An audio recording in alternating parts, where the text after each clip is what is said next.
And something that, we talk a lot about here is this idea that it can seem like we're separate and the reality of Yep. not being separate. And so you just mentioned the collective, and maybe we can talk a little bit about your understanding through the guides about this. I think it's a hard one sometimes because it seems so, I'm over here, you're over there, and yet that's not necessarily the I think reality. both things are true at different levels.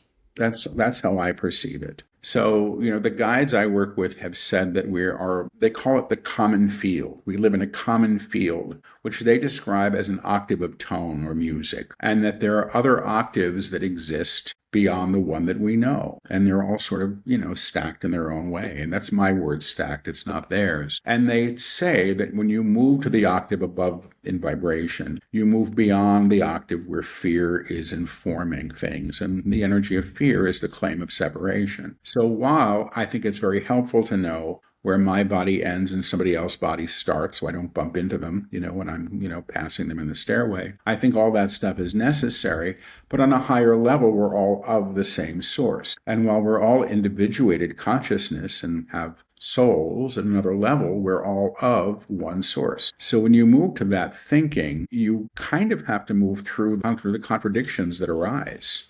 So I actually, the guides in, I think their third or fourth book is called the Book of Mastery. They said early in the book, nothing is real. And I went, okay, I've heard that before. I didn't care. I said, great. I just said it because it was part of the dictation.